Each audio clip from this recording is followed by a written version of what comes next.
মাতৃৰ বাঞ্ছিত এহি শুনি কৃপাময় মনে প্ৰভু অভিনন্দা কৰিয়াছয়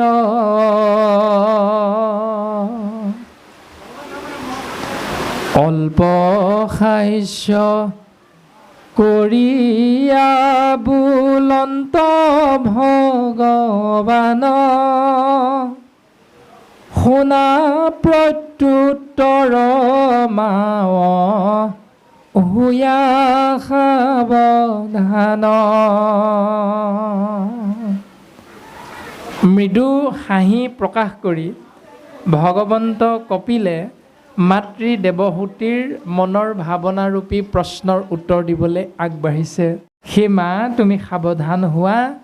যি যুগ কহিছোঁ পূৰ্বে ঋষি সমস্তত, তজু আগে তাক আমি কৰিব বেকত।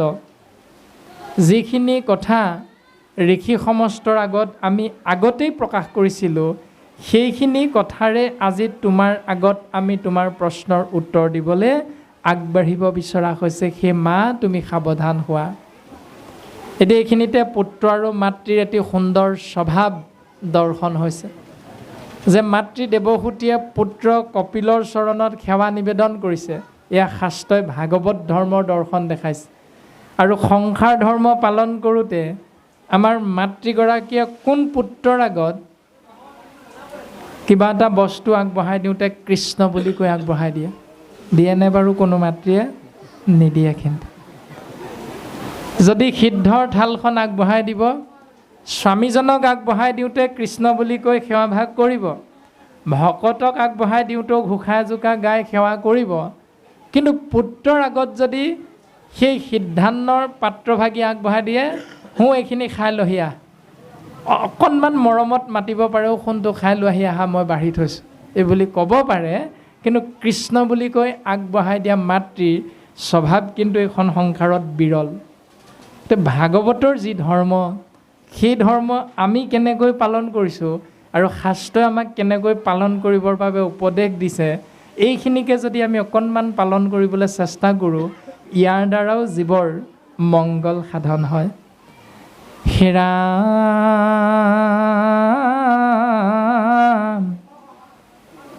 যি যুগ কহিছোঁ পূৰ্বে ঋষি সমস্তত, তাক আজি তজু আগে কৰিব বেকত।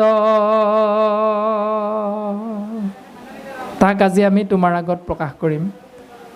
এতিয়া আমি হয়তো মনে মনে ভাবি আছোঁ, যিটো পুত্ৰ জন্ম দিলোঁ এইটোৰ আগত কৃষ্ণ বুলি কৈ কি লাভ, এই বুলি হয়তো মনে মনে ভাবিছোঁ আইসকলে। কিন্তু সেই দুখটো পুত্ৰৰ নহয়, সেই দুখটো আইগৰাকীৰ আমাৰ নিজৰহে। তাৰমানে স্বয়ম্ভুৱ মনু আৰু ধৰ্মপত্নী শতৰূপা, এই যে প্ৰকৃতি আৰু পুৰুষ ৰূপত অন্য কোনো নহয়, এজন হ'ল ব্ৰহ্মা। প্ৰজাপতি ব্ৰহ্মাই নিজৰ শৰীৰটোক সৃষ্টিৰ শোভাবৰ্ধনৰ বাবে দুটা ৰূপত ভাগ কৰিছে। এটা হ'ল প্ৰকৃতি, অন্যটো হ'ল পুৰুষ। পুৰুষ ৰূপত স্বয়ম্ভুৱ মনু আৰু প্ৰকৃতি ৰূপত শতৰূপা। আকৌ অন্য হাতেদি মানস পুত্ৰ হিচাপে কৰ্দমৰ জন্ম হৈছে। আৰু সৃষ্টি কাৰ্যত ব্ৰতী হ'বৰ বাবে কৰ্দম পুত্ৰক যেতিয়া দায়িত্ব অৰ্পণ কৰিলে, তেতিয়া পুত্ৰৰূপী কদমে পিতৃ প্ৰজাপতি ব্ৰহ্মাক সেৱা নিবেদন কৰিছে। সেই পিতৃ, তুমি মোক দায়িত্ব পালন কৰিছা, মই পালন কৰিবৰ বাবে আজ্ঞা কৰিছা, মই দায়িত্ব পালন কৰিম, কিন্তু তুমি মোৰ স্বভাৱৰ বিষয়ে জ্ঞাত, গতিকে মোক তুমি উপযুক্ত পাত্ৰীৰ সন্ধান দিয়া। তেতিয়া ব্ৰহ্মাদেৱে পুত্ৰৰ মনৰ ভাৱনা জানিব পাৰি উপদেশ দিলে যে ইয়াৰ বাবে তুমি স্বয়ং কৃষ্ণস্তু ভগৱন্তক আৰাধনা কৰা, সন্তুষ্ট কৰা, আৰু তেওঁ তোমাক ইয়াৰ পাছৰ পথ দৰ্শন কৰাব, মাৰ্গ দৰ্শন কৰাব। পিতৃৰ আজ্ঞা শিৰোগত কৰি কৰ্দমে সৰস্বতী নদীৰ তীৰত 10,000 বছৰ আগত ভগৱন্তৰ চৰণত সেৱা নিবেদন কৰিছে। আৰু তাৰ পাছত ভগৱন্ত পুৰুষ সন্তুষ্ট হৈ কৰ্দম ঋষিক মাৰ্গ দৰ্শন কৰাইছে যে স্বয়ম্ভুৱ মনুৰ ঔৰসজাত শতৰূপাৰ গৰ্ভজাত আকুতি প্ৰসূতি আৰু দেৱহূতি নামৰ তিনিগৰাকী কন্যাৰ ভিতৰত দেৱহূতি নামৰ দুহিতাগৰাকীক তুমি তোমাৰ ধৰ্ম পত্নী বা ভাৰ্যা হিচাপে গ্ৰহণ কৰিব পাৰিবা। এইকেইটা শব্দ অকণমান আগত থাকি আহিল, আমি পাঠ সেইখিনিৰ পৰা আৰম্ভ কৰা নাই। এতিয়া কথা হ'ল যে কৰ্দম ঋষিয়ে সৰস্বতী নদীৰ তীৰত 10,000 বছৰ তপস্যা কৰা দৰ্শন হ'ল যে ছাত্ৰানাং অধ্যয়নং তপ, অৰ্থাৎ ছাত্ৰ অৱস্থাত পিতৃ মাতৃৰ আজ্ঞা শিৰোগত কৰি শিক্ষাগুৰুৰ ওচৰত সৰস্বতী মাতৃৰ জৰিয়তে শিক্ষা গ্ৰহণ কৰাটো হ'ল ছাত্ৰানাং অধ্যয়নং তপ, অৰ্থাৎ সৰস্বতী নদীৰ তীৰত কৰ্দমে তপস্যা কৰা। ছাত্ৰানাং অধ্যয়নং তপ, ছাত্ৰ অৱস্থাত অধ্যয়ন কৰাটো হ'ল ছাত্ৰৰ তপস্যা। কিমান বছৰ? 10,000 বছৰ। 10,000 বছৰৰ দৰ্শন হ'ল যে আমাৰ শৰীৰটোত থকা মন নামৰ ইন্দ্ৰিয়টোক বাদ দি বাকী 10টা ইন্দ্ৰিয়ক কেনেকৈ নিয়ন্ত্ৰণ কৰিব পৰা যায় সেই ব্যৱস্থাটো শিকি লোৱাৰ কথাখিনি পদবন্ধে আমাক আংশিক প্ৰকাশ কৰি গ'ল যে 10,000 বছৰ মানে 10টা ইন্দ্ৰিয়ক কেনেকৈ কাম, ক্ৰোধ, লোভ, মোহ, দম্ভ, দৈশ্য, অহংকাৰ, মদ, মাশ্চৰ্য আদি ৰিপুবিলাকৰ পৰা মুক্ত কৰি ৰাখিব পাৰোঁ। এয়া হ'ল 10,000 বছৰ তপস্যা কৰা। তাৰপাছত দেৱহূতিক দুহিতা বুলি কৈছে, অৰ্থাৎ দুটা কুলৰ হিত সাধন কৰিব পৰা গুণেৰে যিগৰাকী বিভূষিতা তেওঁক কোৱা হৈছে দুহিতা। এতিয়া আপুনি আমি পিতৃ মাতৃ হিচাপে কন্যা জন্ম দিলোঁ, কিন্তু সেই কন্যাগৰাকী শাস্ত্ৰসন্মতে দুহিতা ৰূপত আপুনি আমি জন্ম দিব পাৰিছোঁনে নাই পৰা এইটো আমি নিজে নিজেহে বুজি পাম এতিয়া। গতিকে সেইটো দায়িত্ব আমাৰ পিতৃ মাতৃৰে। আমি বিয়াখন পাতিলেই নহ'ব, সেই বিয়াখন পতাৰ পাছত আমি জীৱনটো কেনেধৰণে আগবঢ়াই নিম প্ৰত্যেকটো কথা শাস্ত্ৰৰ লগত যদি মিলাই ল'ব পাৰোঁ, তেতিয়াহ'লে 4 সিদ্ধৰ অভিশাপত বৈকুণ্ঠৰ সপ্তম দুৱাৰৰ দুৱাৰৰক্ষী জয় বিজয়ে মৰ্ত্যধামত অসুৰ যোনিত জন্মগ্ৰহণ কৰিব লগা হৈছিল, কিন্তু ভাগৱতে আমাক সিদ্ধান্ত দিছে হিৰণ্যকশিপুৰ আৰু হিৰণ্যাক্ষ ৰূপে প্ৰথম জন্মগ্ৰহণ কৰিছে জয় বিজয় আহি, কিন্তু পিতৃ হিচাপে নিৰ্বাচন কৰা হ'ল কাশ্যপ ঋষি। কাশ্যপ হ'ল ব্ৰাহ্মণ। ব্ৰাহ্মণৰ ঔৰসত দ্বিতীয় গৰ্ভত জন্ম হৈছে, আকৌ শাস্ত্ৰই ক'লে অসুৰ বুলি। ব্ৰাহ্মণৰ বীৰ্য অসুৰ নেকি? কেতিয়াও অসুৰ নহয়। তাৰমানে ভুলকৈ অভিশাপ দিলে নেকি? নাই দিয়া। কেৰুণটো ক'ত লাগিল? গণ্ডগোলটো ক'ত লাগিল? যে দিনৰ 12 ঘণ্টা সময়ৰ যিটো চতুৰ্থ প্ৰহৰ, 4 নম্বৰ প্ৰহৰ, যিটো সময়ত আমাক গুৰুজনাই সিদ্ধান্ত দিছে যে যেই বস্তু দেও প্ৰভু সেই বস্তু চোৱা, তোমাৰ নামে তোমাক পুজিম গধূলিও পুৱা। সন্ধিয়া সময়খিনিক আমাৰ জীৱৰ স্বধৰ্ম হ'ল ঈশ্বৰক উপাসনা কৰা। সেইখিনি সময়ত যদি পত্নীগৰাকীয়ে কামনা বাসনা চৰিতাৰ্থ পূৰণ কৰিবলৈ গৈ স্বামীজনক সন্তান ভিক্ষা কৰে, তেতিয়াহ'লে ঈশ্বৰক উপাসনা নকৰি সেই ব্যৱস্থাটো পালন কৰাৰ লগে লগে তেওঁলোকৰ গৰ্ভজাত ঔৰসজাত সন্তানটো শাস্ত্ৰই অসুৰ সন্তান বুলি অভিহিত কৰিছে। গতিকে আমি বিয়াখন পাতিলেই নহ'ব, বিয়া পাতি সন্তান জন্ম দিবৰ বাবে শাস্ত্ৰই দিয়া উপদেশ পালন কৰিব লাগিব। আকৌ অন্য এটা দৰ্শন যদি চিন্তা কৰোঁ, হিৰণ্যকশিপুৰ অসুৰ হ'ল, কিন্তু তেওঁৰ ধৰ্মপত্নী আছিল কায়াধু।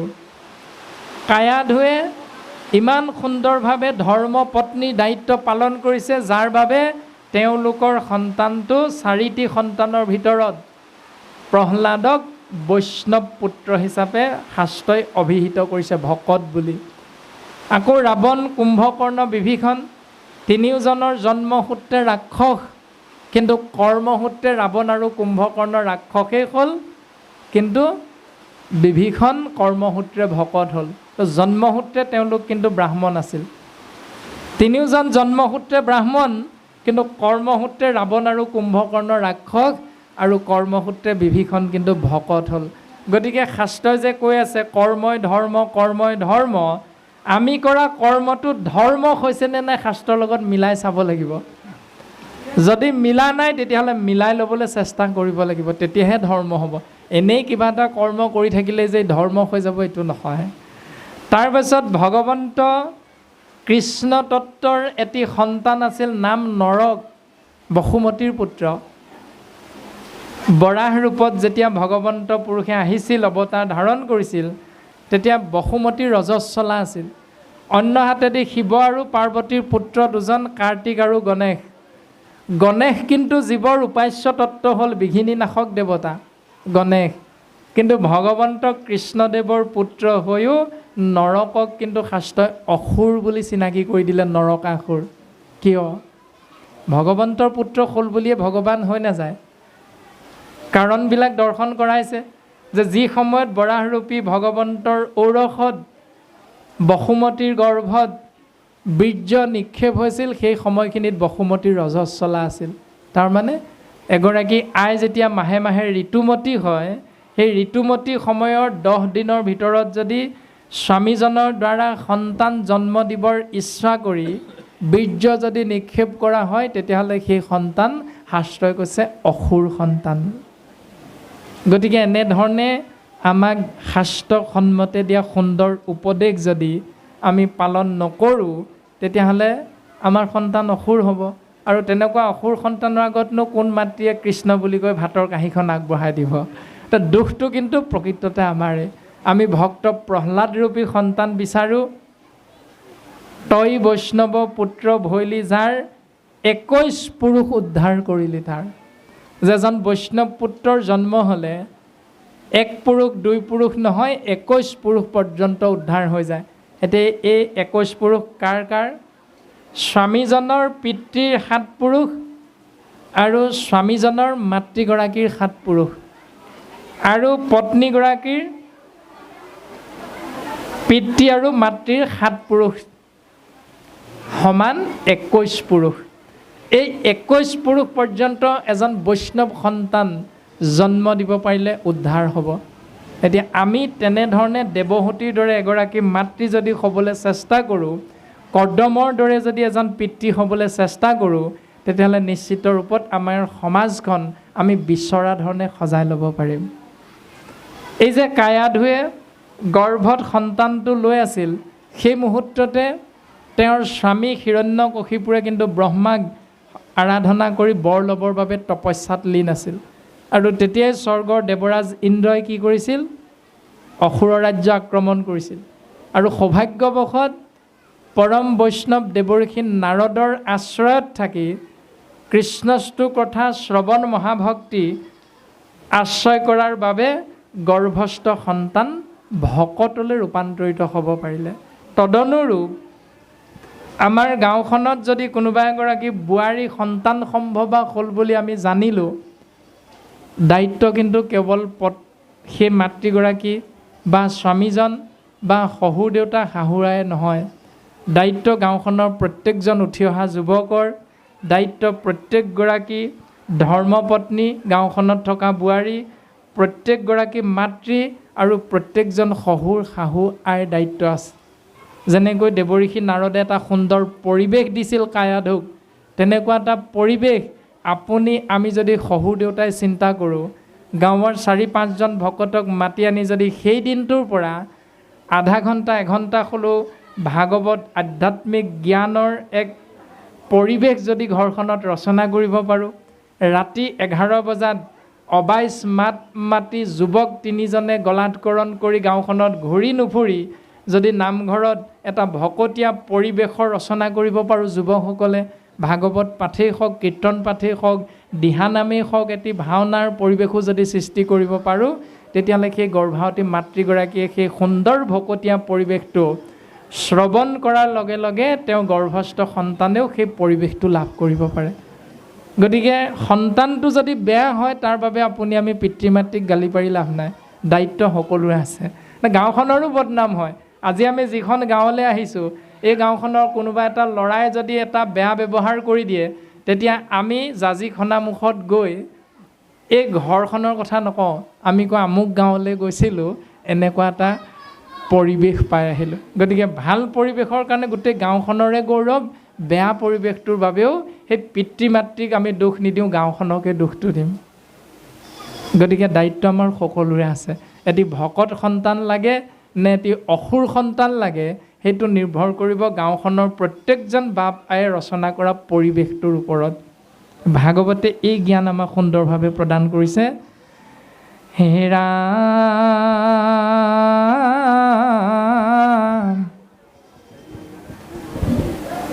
চিত্তেখে জীৱৰ বন্ধ মুখ্যৰ নিদান সি যুগ অধীন চিত্ত সংযমৰ জ্ঞান কায় বাক্য মন এক কৰি চিত্তক সংযম কৰিব পৰা জ্ঞান আছিল ঋষিমুনিসকলক প্ৰদান কৰা সেই যি যুগ কহিছোঁ পূৰ্বে ঋষি সমস্তত। ঋষি সমস্তক আগতে মই সেই জ্ঞান দিছিলোঁ যে কায় বাক্য মন এক কৰি চিত্তক সংযম কৰিব লাগিব, যে হাতৰ ধৰ্ম কি, চকুৰ ধৰ্ম কি, কাণৰ ধৰ্ম কি, মনৰ ধৰ্ম কি, ভৰিকেইটাৰ ধৰ্ম কি, জিভাখনৰ ধৰ্ম কি, এই ইন্দ্ৰিয়বিলাকৰ ধৰ্মটো প্ৰকৃততে কি হ'ব, কেনেকৈ নিয়ম সংযম কৰিব পাৰি, এইখিনি কথা আমি আগতে ঋষিমুনিসকলৰ আগত প্ৰকাশ কৰিছিলোঁ। সেই মা দেৱহূতি তুমি শুনা। বিষয় আসক্ত ভৈলে আতিবদ্ধ হৈ মন শুদ্ধ সেইটো ভক্তি বিনে আন নাই। বিষয়ত আসক্তি হ'লে জীৱই এই সংসাৰত বান্ধ খাই থাকিব লগা হয়। আৰু মনটো যদি শুদ্ধ কৰি কৃষ্ণ বিষ্ণু হৰি ৰাম জগত প্ৰসিদ্ধ নাম আশ্ৰয় কৰিব পাৰোঁ, শ্ৰৱণ কীৰ্তন মহাভক্তি, তেতিয়াহ'লে জীৱৰ সৰ্বতো প্ৰকাৰে মংগল সাধন হয়। ও ভক্তি সে কল্যাণ পথ কহিলোঁ বুজাই ঈশ্বৰত চিত্ত দিলে মুকুট শুৱই মন শুদ্ধি আদি কৰি যতে আশ্ৰয় সৎসংগ সবাৰে মূল জানিবা নিশ্চয়। ঈশ্বৰত চিত্ত অৰ্পণ কৰিলে জীৱৰ মুক্তি হয়। এনেকৈ সেই মা মনটোক শুদ্ধ কৰিবৰ বাবে যিমানবিলাক নীতি নিয়ম প্ৰকাশ কৰা হৈছে, তাৰ ভিতৰত একমাত্ৰ উত্তম পথটোৰ নাম হ'ল সংগ। আমি যে কওঁ বোলে বাপ আইগৰাকী আপোনাৰ ল'ৰাটো দেখোন আগতে এনেকুৱা নাছিল, এতিয়া এনেকুৱা যে হৈ গ'ল, কথাটো কি? বোলে নক'বা আৰু এই সংগ দুখতে এনেকুৱা হ'ল। বিদ্যালয়লৈ আগতে নিজে লৈ গৈছিলোঁ, ভালেই আছিল, এতিয়া সেই আমুকৰ ল'ৰাকেইটাৰ লগত যায়, নক'বা আৰু উপায় নাই। তাৰমানে আমিও স্বীকাৰ কৰিছোঁ যে সংগ দুখটো জীৱৰ আটাইতকৈ বেয়া বস্তু। কিন্তু এই সংগ দুখ যদি আমি শাস্ত্ৰসন্মতে মিলাই ল'ব পাৰোঁ যে সৎ সংগ সবাৰে মূল জানিবা নিশ্চয়। এতিয়া দুৰ্জনৰো সংগ এৰিব লাগে, দুৰ্জনৰ সংগ আমি এৰিব লাগিব। আৰু সেই দুৰ্জনৰ সংগ এৰি সেইখিনি সময় যদি সেই সংগ নিতে যদি কৰয় সাধুত মুখৰ দুৱাৰত এবে শুৱয় মুকুট, তেতিয়াহে জীৱৰ মোক্ষ প্ৰাপ্তিৰ দুৱাৰখন খোল খাই যাব। এতিয়া সাধুৰ সংগ আমাক আশ্ৰয় কৰিবলৈ ক'লে হয়, এতিয়া সাধুজন ক'ত বিচাৰি পামগৈ? এতিয়া সাধুটো বিচাৰি পাব লাগিব। সাধুনো কাক বোলে, সাধুনো কোনজন, ইয়াৰ বিষয়ে যদি আমি চিন্তা কৰোঁ, তেতিয়াহ'লে শাস্ত্ৰই উপায়টো দিছে, উত্তৰটো দিছে। ৰাম সাধুৰ লক্ষণ আবে কহোঁ কৰি সাৰ হয় কৰোণা চিত্ত সুহৃদয় হবাৰ। সাধুৰ লক্ষণটো কওঁ শুনা মা। প্ৰথম লক্ষণটো হ'ল হুয় কৰুণা চিত্ত সুহৃদ সবাৰ। সকলো সৌহৃদৰ প্ৰতি কৰুণা ভাৱটো যাৰ লগত দেখা যাব তেওঁকেই প্ৰথম সাধু বুলি মান্যতা প্ৰদান কৰিবা। এতিয়া আমি সেইটো পালন কৰোঁ কিমানজনে? বৰতাল বজাই নাম লৈছোঁ ঠিকেই, ভাগৱত শুনিছোঁ ঠিকেই, ভাগৱত পঢ়িছোঁ ঠিকেই, কিন্তু আপোনাক মোক নামে হয়তো যেনেধৰণে ক্ৰিয়া কৰিব লাগে তেনেধৰণে ক্ৰিয়া কৰা নাই। যদি ক্ৰিয়া কৰিলেহেঁতেন এখন গাঁৱত 4টামান খেল নহ'লহেঁতেন। যদি ক্ৰিয়া কৰিলেহেঁতেন তেতিয়াহ'লে আমি এখন গাঁৱত এভাগ নামঘৰ দুভাগ নামঘৰ নকৰিলোহেঁতেন। নামে হয়তো যেনেধৰণে আমাক ক্ৰিয়া কৰিব লাগে তেনেধৰণে ক্ৰিয়া কৰা নাই। আৰু শাস্ত্ৰইটো কৈছেই সুন্দৰভাৱে, শাস্ত্ৰ অনুবৰ্তী শত্ৰু নাহি উত্তপন, সুখিল গুণে খেজানা তাৰাৰ ভূষণ। শাস্ত্ৰৰ মতে কোনো কাৰো শত্ৰু নহয়, কোনো কাৰো মিত্ৰও নহয়। শাস্ত্ৰৰ মতেৰে কোনো কাৰো পিতৃও নহয়, কোনো কাৰো পুত্ৰও নহয়। যদি এইটোৱে শুদ্ধ তেতিয়াহ'লে আপুনি আমি ককাই ভাইৰ মাজত যেতিয়া এজন পিতৃ পৰলোকগামী হয়, দুখন চোতালত দুটা কৰ্ম কিয়? একেজন পিতৃৰ বাবে দুখন চোতালত দুভাগে কৰ্মটো কিয়? শাস্ত্ৰইটো কৈছে শত্ৰু মিত্ৰ নাহি উত্তপন, কোনো কাৰো শত্ৰু নহয়, কোনো কাৰো বন্ধু নহয়, আমি সকলো সমান বুলি কৈছে। তাৰ পাছত কৰ্মটো কৰি উঠি কি কৰা যায়? ছমাহৰ মূৰত ছমহীয়া কৰিবৰ বাবে ৰৈ থাকোঁ, আৰু সেই ছমহীয়াটো নকৰালৈকে আপুনি আমি অন্যৰ ঘৰত এমুঠি অন্ন গ্ৰহণ কৰিব পৰা নাযায়। যদি অন্ন কেনেবাকৈ গ্ৰহণ কৰা যায় তেতিয়াহ'লে ন্যূনতম 1 টকা এটা দি লৈহে অন্ন গ্ৰহণ কৰিব লাগিব। এনেকুৱা বহু নিয়ম আমাৰ সমাজত প্ৰচলিত হৈ আছে। তাৰ পাছত 1 বছৰ নোহোৱা পৰ্যন্ত নামঘৰলৈ যাব নোৱাৰে, তাঁত বব নোৱাৰে, ধৰ্মীয় অনুষ্ঠানত অংশগ্ৰহণ কৰিব নোৱাৰে, আদি বিভিন্ন নীতি নিয়ম আমাৰ সমাজখনক চানি ধৰিছে। এইবিলাক প্ৰকৃততে শাস্ত্ৰই শুদ্ধ বুলি কৈছে জানো? এবাৰোতো কোৱা নাই। নোকোৱা শাস্ত্ৰই নোকোৱা নীতি নিয়মবিলাক পালন কৰাটোৱে হ'ল জীৱৰ বিপৰীত নিয়ম, অৰ্থাৎ অমংগল। শাস্ত্ৰৰ মতেৰে নিয়ম পালন কৰাটোৱে হ'ল জীৱৰ মংগল। এৰাম মুহূৰ্তয়ে কানেত ভাৱ ভকতি কৰন্ত, মোৰ প্ৰীতি অৰ্থে ভাৰ্যা পুত্ৰ এৰিবন্ত, মোৰ সুমংগল কথা কহন্ত শুনন্ত, মুত মন দিয়া সবে তাপ ৰাৱন্ত। ও ৰাম আৰাকে বুলয় সাধু, জানিবা আই তাৰাৰ সংগ তুমি প্ৰাৰ্থিবা সদায়।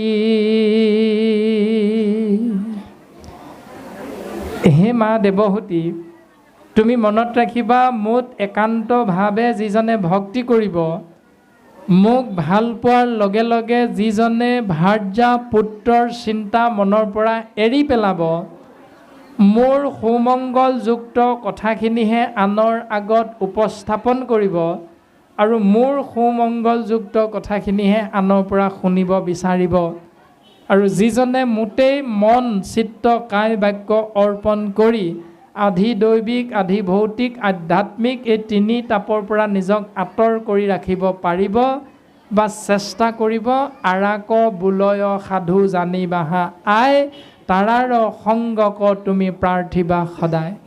এইজনৰ নামেই হ'ল সাধু। তেওঁৰ সংগহে তুমি সদায় আশ্ৰয় কৰিবলৈ চেষ্টা কৰিবা। এতিয়া সাধুৰ লক্ষণ এনেধৰণে আমাক বুজাই দিলে। নামঘোষা শাস্ত্ৰটো মাধৱ গুৰুজনাই ক'লে যে সাধু কাক বোলে শুনা, বেদৰ বিহিত যত আছে ধৰ্ম সংসাৰত হবে হৰি নামৰ কিংকৰ। আমি যিমানবিলাক নীতি নিয়ম পালন কৰিছোঁ সকলো বেদৰ বিহিত। গতিকে বেদত উল্লেখ কৰা যিমানবিলাক নীতি নিয়ম কৰ্মক আমি ধৰ্ম হিচাপে পালন কৰিছোঁ, মনত ৰাখিবা হবে হৰি নামৰ কিংকৰ, সকলোখিনি নামৰ তলতীয়া। হেন জানি, এই তত্ত্বটো জানি যিজনে নামক কীৰ্তন কৰে, যিজনে নামক আশ্ৰয় কৰি আগবঢ়াই নিয়ে জীৱন, সেহিহে পৰম সাধু নৰ। নৰ মানে হ'ল মনুষ্য, মানুহৰ ভিতৰত সেইজনেই হ'ল সাধু। এতিয়া আমাক যদি সোধে আমি প্ৰত্যেকে উত্তৰটো দিম, বাপ আমিও নামতে চলিছোঁ, আমাৰ সমাজখনো নামতহে চলে, পূজা পাতল বামুণ নলগাও নহয়, আদি আদি বিভিন্ন ধৰণৰ কথোপকথন আহি পৰে। মূল বিষয় হ'ল নামত চলিব পাৰোঁ, কিন্তু নামত চলোতে নামত সুদৃঢ় বিশ্বাসটো আছেনে নাই? যদি নামত চলিছোঁ তেতিয়াহ'লে নাম আশ্ৰয় কৰাৰ আগত আপুনি আমি কৰি লোৱা কৰ্মকেইটাৰ নাম কি কি? 1 নম্বৰ, পিতৃ পৰলোকগামী হ'লে 11 নম্বৰ দিনটোত নাম আশ্ৰয় কৰাৰ প্ৰাক মুহূৰ্তত অৰ্থাৎ ৰাতিপুৱাতে সন্তানটোৱে মুণ্ডন ভাগ কৰি লয়। কৰেনে? যদি মুণ্ডন নকৰে তেতিয়াহ'লে ভকতে তেওঁৰ ঘৰত নাম নলয়। তাৰমানে নাম ল'ব, নামতকৈ শ্ৰেষ্ঠ হ'ল মুণ্ডন। নাম লৈয়ে চলিছোঁ সমাজখন, কিন্তু নামতকৈ মুণ্ডনটোক শ্ৰেষ্ঠতা প্ৰদান কৰি আছোঁ। যিজনে নাম ল'ব সেইজনে তেতিয়াহে নাম আশ্ৰয় কৰিবলৈ যাব যদিহে তেওঁ নাম লোৱা আসনৰ সন্মুখত ভোজনীটো দেখা পাব। তাৰমানে নামতকৈ ভোজনীটো শ্ৰেষ্ঠ। গতিকে নামত চলিব পাৰোঁ, কিন্তু নামত সুদৃঢ় বিশ্বাসটো আমাৰ নাই হোৱা। সেইকাৰণে আমি সমস্তজনে নামত চলিছোঁ বুলি ক'লেই নহ'ব, শাস্ত্ৰই কোৱা সমস্ত সুদৃঢ় বিশ্বাসটো নামত আপোনাৰ মোৰ হৈছেনে নাই হোৱা, তাৰ দ্বাৰাহে আমাক শাস্ত্ৰই সাধু বুলি সিদ্ধান্ত দিছে। ৰামে আৰু মোৰ অখণ্ডিত বীৰ্য প্ৰকাশ কৰ্ণৰ মনৰ সদা আনন্দ কাৰক। মা তুমি মনত ৰাখিবা, মোৰ বীৰ্য কিন্তু অখণ্ডিত বীৰ্য। অৰ্থাৎ এই যে ভগৱন্তৰ নাম আশ্ৰয় কৰি পতি পত্নী প্ৰকৃতি পুৰুষ দুয়ো হৈব একমতি, তেহে সিজিব কৃষ্ণত ভগতি। এই যিটো ব্যৱস্থা আমাক পালন কৰাৰ উপদেশ শাস্ত্ৰই প্ৰদান কৰিছে, সেই ব্যৱস্থাটোৰ কথা কোৱা হৈছে যে যি ধৰণে এটি সন্তানে মেট্ৰিকত ডিষ্টিংশ্যন সহ সুখ্যাতিৰে উত্তীৰ্ণ হ'ব, সেই সন্তানটোৰ গৌৰৱত পিতৃ মাতৃ গৌৰৱান্বিত হয়, লগে লগে গাঁওখন গৌৰৱান্বিত হ'ব, বিদ্যালয়খনো গৌৰৱান্বিত হ'ব, শিক্ষকসকলেও ক'ব আমাৰ বিদ্যালয়ৰ ছাত্ৰ, টিউশ্যন কৰা ব্যক্তিজনেও ক'ব মইহে টিউশ্যন লৈছোঁ, মোৰ ছাত্ৰ সি, এই বুলি গৌৰৱ কৰোঁ। মমাই মাহী পেহী পেহা সকলোৱে গৌৰৱ কৰোঁ, সেইও মোৰে ভতিজা, সেইটো দাদায়েকে ক'ব। বৰদেউতাকেও তেনেকৈ ক'ব মই আমুকৰ বৰদেউতাক আকৌ চিনি পোৱা নাই নেকি। যিকোনো প্ৰকাৰে আমি এটি সন্তানৰ সফলতাত আপুনি আমি প্ৰত্যেকেই যেনেধৰণে গৌৰৱ কৰোঁ, এই গৌৰৱটো কৰিবলৈ থলটো ক'ৰ পৰা পালোঁ? মেট্ৰিক পৰীক্ষা দিবলৈ ওলোৱা সন্তানটিৰ মংগলৰ অৰ্থে দুদিনমানৰ আগত আমি কি কৰিছিলোঁ? নামঘৰত গৈ চাকি দিয়া নাইনে? গাঁৱৰ 3জনমান ভকতক মাতি আনি অ হৰি ওৰাম ধ্বনিৰে সেৱা ভাগ কৰোৱা নাইনে? নিশ্চয় কৰিছিলোঁ। ভকতসকলে যেবে কৰৈ আশীৰ্বাদ, তেবে সেই মিলয় সিটো কৃষ্ণৰ প্ৰসাদ। ভকতসকলে যেতিয়া অ হৰি ওৰাম ধ্বনিৰে আশীষ প্ৰদান কৰিলে, তেতিয়াই সন্তানে ভগৱন্তৰ কৃপা লাভ কৰি সুখ্যাতিৰে সমস্তৰে গৌৰৱৰ থল হিচাপে এই সংসাৰত অৱস্থান কৰিছে। এতিয়া প্ৰশ্নটো হ'ল, ৰিজাল্টটো মানে ফলাফলটো পোৱাৰ লগে লগে ধন্যবাদটো কাক দিলোঁ? এতিয়া ভাগৱতত কৈছে যে সসাগৰা পৃথিৱীৰ গৰাকী পৰীক্ষিত নামৰ ৰজাজনে শ্ৰমিক ব্ৰাহ্মণৰ ওচৰত কৰা এটা অপৰাধ কৰ্মৰ বাবে তেওঁ 7 দিন 7 ৰাতিৰ অন্তত এই সংসাৰ এৰিব লাগিব, এইটো তেওঁৰ জ্ঞাত হ'ল, জ্ঞান লাভ হ'ল।